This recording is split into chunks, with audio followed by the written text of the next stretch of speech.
The wheels are in motion for abolishing the licensing authority and the Act of Parliament, Young Persons Safety Act 1995. And the abolition process will be bundled with a whole load of other legislation to go through in a Ministry of Justice bill, I believe in May this year. However, it is likely to be at least another year and a half until that gets royal assent and goes through. You asked the important question, what replaces it?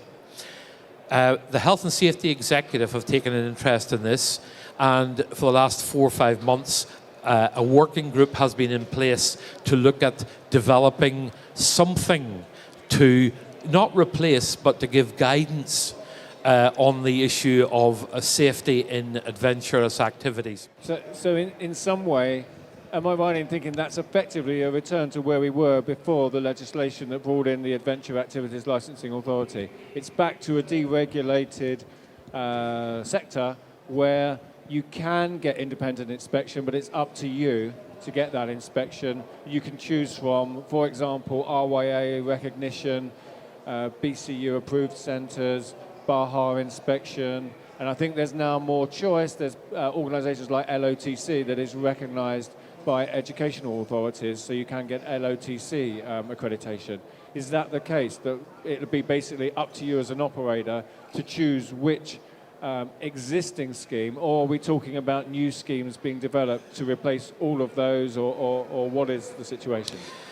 I think the idea is that ultimately, and maybe it's a hypothetical, a one-stop shop would be the best way forward, in a sense where people can look for one badge and say, if I can see that badge, then I know that behind that there are a set of standards, there is independent inspection, and something has happened to say it's not just the employer themselves of that organisation saying we're safe, we're okay. It's somebody independent with standards that are verified and quality assured over a period of time.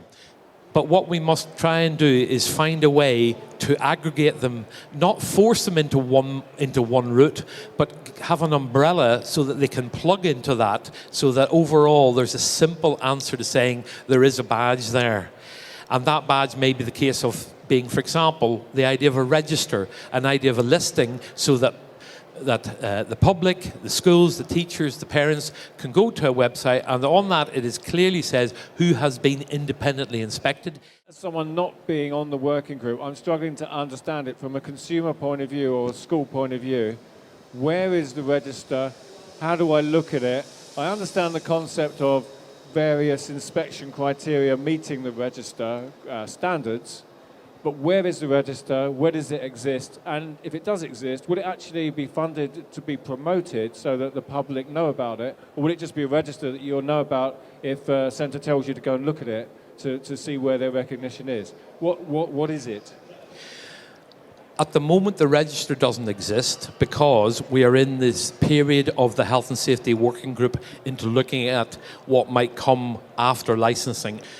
The register doesn't exist, but it is very clear that those people active in the outdoors in terms of developing ideas, looking into the future, and those associations such as BAPA, the heads of outdoor centres, the Outdoor Education Advisors Panel, IOL, all these organisations have a great understanding and a great appreciation that somehow, whatever we put in place, it must be easily accessible, hence the idea of a register. And let's be honest, initially, a register might be as simple as an interrogatable list on a website so that you can check it by region, by sport or activity, by the kind of organisation or whatever it might be.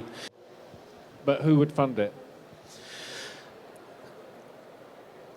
The reason I'm hesitating is because we have a plan which is in development, which could see funding in place critically to help develop the thing initially, because there's a fair amount of cost in that initial development. As a man involved in websites, you'll understand that kind of thing.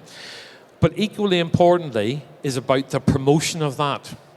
Say we have no budget for telling people about it, no budget for marketing, no budget for communication. There's no point, because nobody will know about it, nobody will buy into it. So critically, The issue is, you mentioned it earlier on, how will people find out about these things?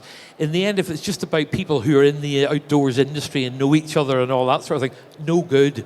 It's ultimately you judge it about how you communicate. So that's why I say this idea of walking around from the far side and seeing it from the consumer, the participant's point of view. And that will be the critical thing. So when you ask about funding, there are some ideas about funding coming through. Because it's been seen as an opportunity for the industry to take that step further, in a sense, professionalising itself.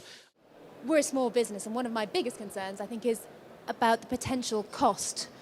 Lord Young's report was very, very clear that in abolishing statutory licensing, it should reduce the burden and reduce the cost, therefore making being safe and secure more accessible. But at the moment, there's a lot of uncertainty, and we don't know what's coming. We don't know how much it's going to cost.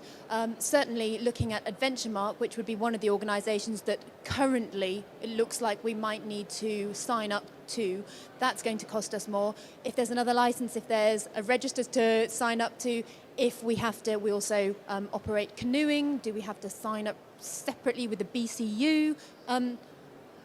Yeah, help. Oh dear, you are a troubled soul. There will be a cost, because at the moment there's a cost to licensing. And the licensing cost can vary because it depends on how frequently you are inspected for your license. And that depends on a number of factors, including things like the seasonality or not of your staff, the type of operation that you're running, the type of activities you're looking at, for example. There's a number of variables there. But I know that the aim at Adventuremark is that the costs of Adventuremark inspection will be broadly similar to what licensing would have been. And of course, that means that it may not include that additional amount of money that it costs the taxpayer as well. So we have to look at that possibility. But the other thing that Adventuremark is looking very closely at is the variability that people, depending on the kind of operation, would have to have in terms of frequency.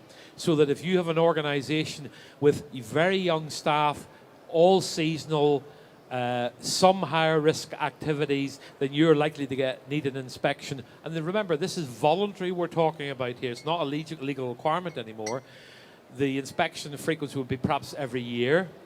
If you're a sole trader who is an international mountain guide and who has qualifications up your armpits and is experienced and works for yourself and doesn't change that way, then probably you wouldn't need to be inspected, if you like, more than once every 5 or 6 or 7 years.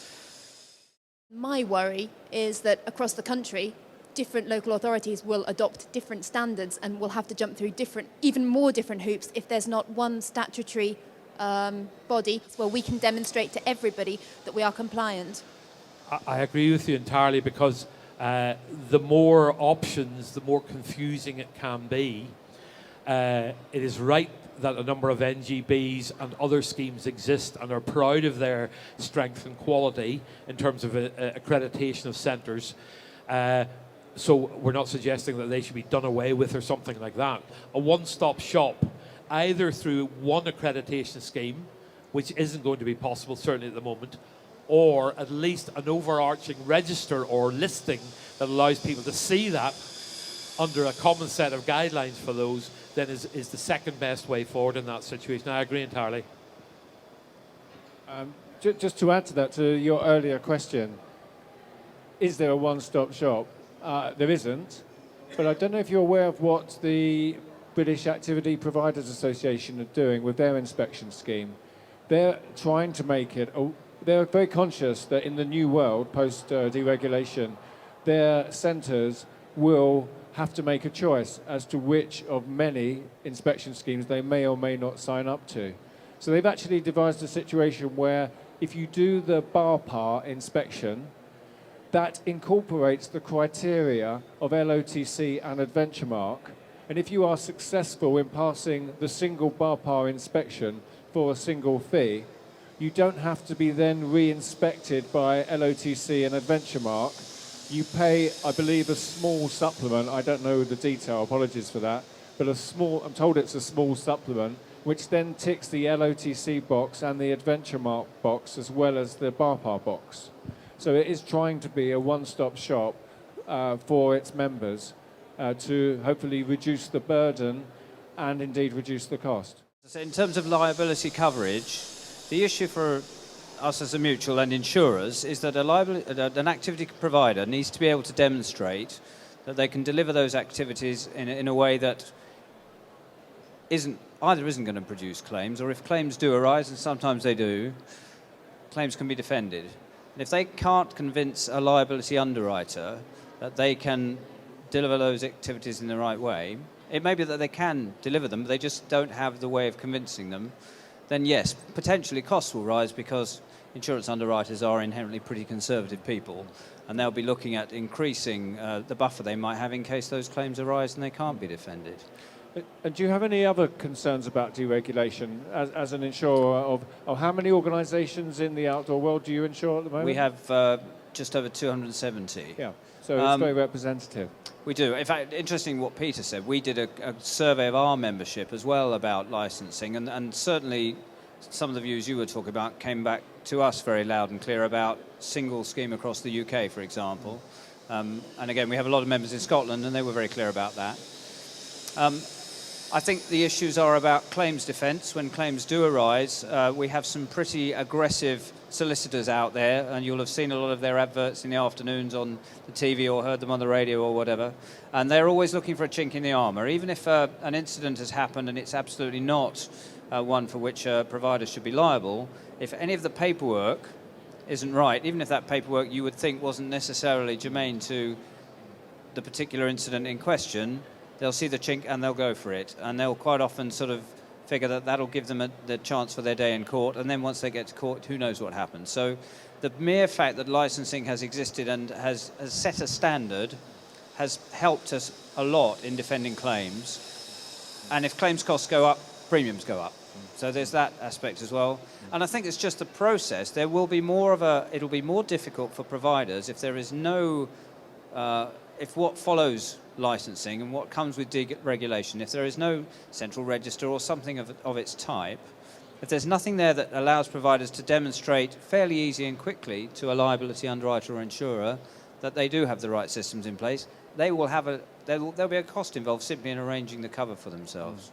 So those are the other ways in which case it could impact. Yes. Thank you very much. Thank you. So what we've done, obviously to try and keep the insurance low, is put certain arrangements in place that goes along with all the legislation under the Health and Safety Executive, which starts at policy, procedures, training and competence. And with that, the committee of both the canoe section, the IAT Centre and the Dragon Boat Club actually manage that.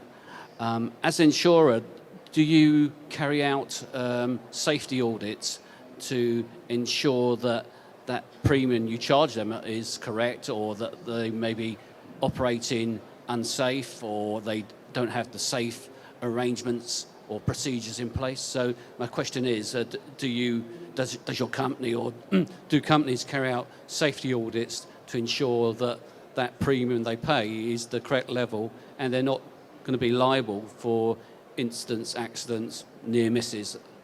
No, is the answer. We don't carry out safety audits. The process of carrying out a safety audit would hugely increase the cost of the coverage.